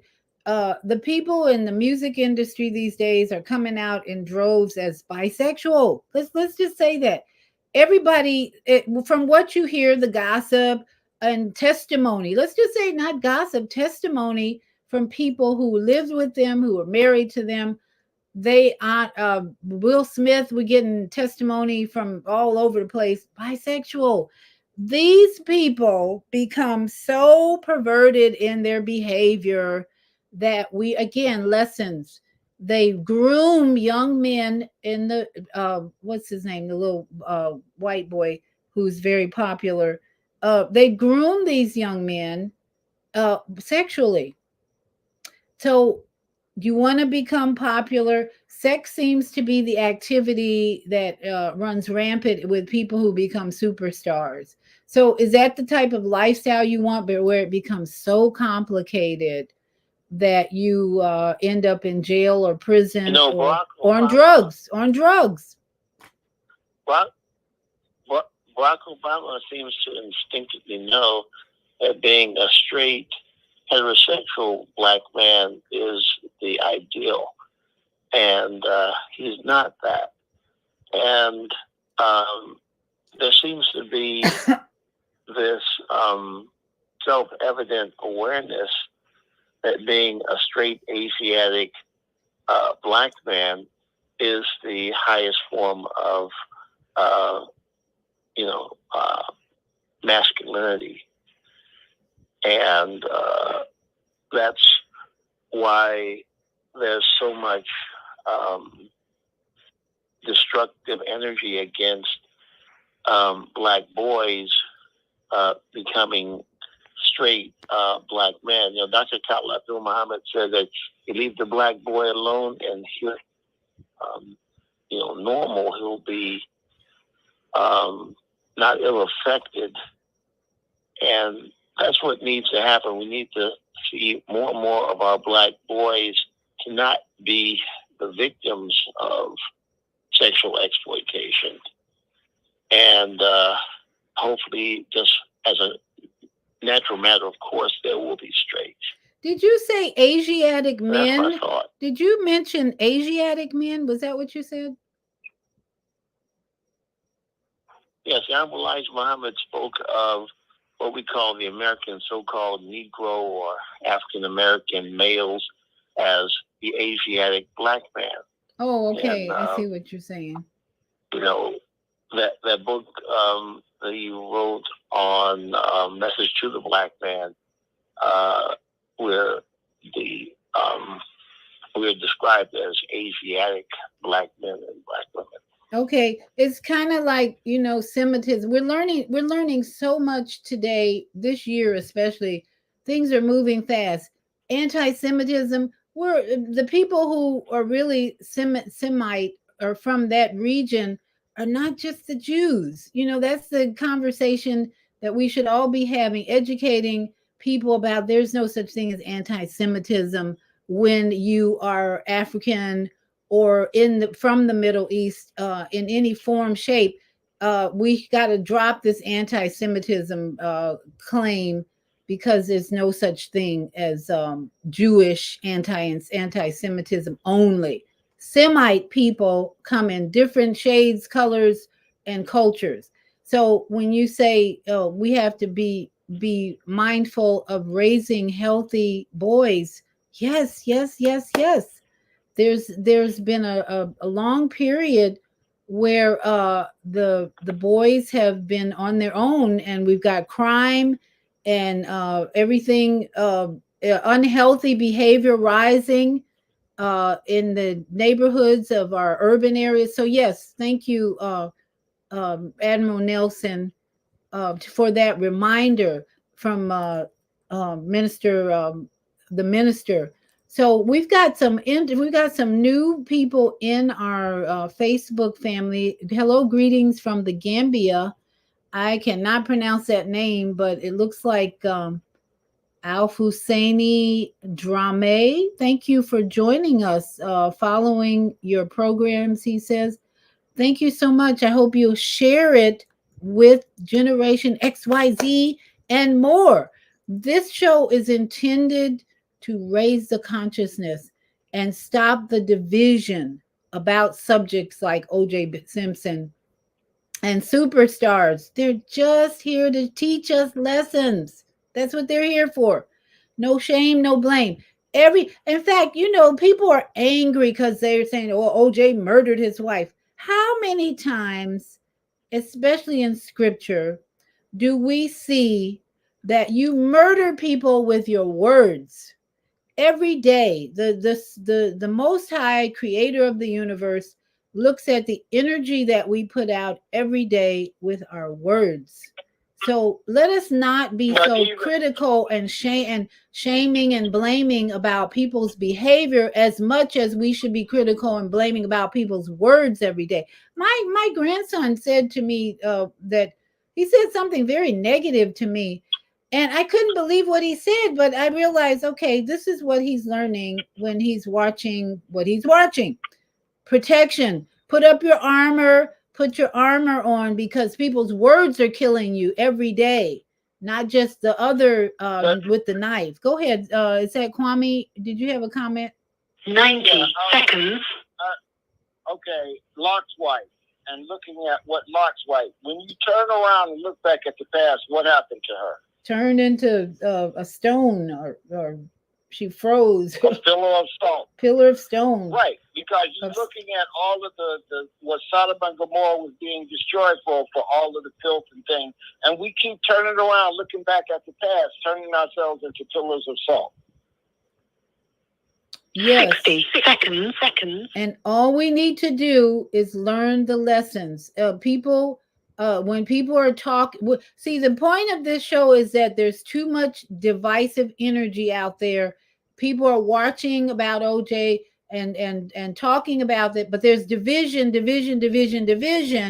which we don't need right now. We need harmony, unity. So the unity that I'm bringing to you tonight is OJ, my father, all these people. There was no good, there was no bad about these individual souls. They had an assignment and a divine assignment to do what they did. Their time ended at the perfect time on this earth. Now we are left here to learn the lessons. Those of us who are left behind are here to learn the lessons.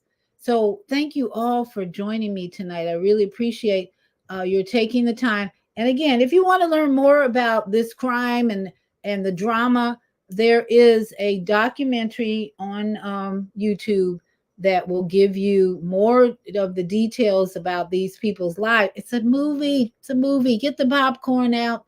Don't get too serious about it. Just keep the popcorn around because this movie's continuing. We got Iran, Iraq, as Stevie Wonder sang. The song just keeps playing, Iran, Iraq, and rumors and more rumors of war. And the question is, are we getting better? Are we improving ourselves from all this drama around us and all the evil around us, the satanic situations? Are you improving with every situation we're witnessing? We are witnessing some of the most evil times that I have seen. And tomorrow we want to come back tomorrow for Female Solution. Zelda, our Monday morning mindfulness host, is going to be talking about, are you eating plastic and don't know it? Find out Monday morning mindfulness, 7 a.m. To 9 a.m. Central, and on YouTube, Higher Learning TV show. All right. So we're going to say goodbye to our global family now. And everybody have a beautiful evening, and come back tomorrow morning for breathing and stretching with Zelda and mindfulness.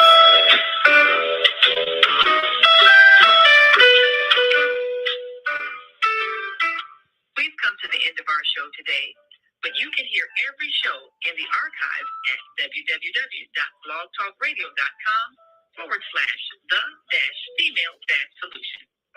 You can also hear today's show on the Female Solution Facebook page. Go to www.facebook.com/the-female-solution. Leave your comments about today's show. You can always reach me on my website at www.naimalatif.com. That's www.naimalatif.com. Watch our TV shows, listen to our radio shows, order our books, and be sure to get your copy of the book, The Female Solution. On behalf of our team of radio hosts, I'd like to thank all of you who participated in today's discussion. And to our global family listening from all around the world, we say thank you. To our family in China, sheshe. Sheshe. India, zanyaba. Zanyaba. Japan, arigato. Arigato. Korea, kamsahamnida. Kamsahamnida. Russia, spasiba. Spasiba. Germany, danke. Danke. Poland, Jean-Couillon. Jean-Couillon. France, merci. Merci beaucoup. Spain, gracias. Muchas gracias. Italy, grazie. Grazie. Egypt, shukran. Shukran. Ghana, medasi. Medasi. Nigeria, eshe. Eshe. South Africa, Niabonga. Niabonga. Senegal, Geret. Geret. Kenya, asante. Asante. Israel, toda. Toda Rabba. Pakistan, shukriya. Shukriyan. Afghanistan, tashakur. Tashakur. Saudi Arabia, shukran. Shukran. Assalamu alaikum wa rahmatullahi wa barakatuh. Thank you. And may peace be And upon to you. all my yogi friends out there, namaste and satnam. And aloha, aloha to all my friends in Hawaii. Lahaina, Oh, stand strong, stand strong. You got this. We love you. Sending you lots of love and healing for the land.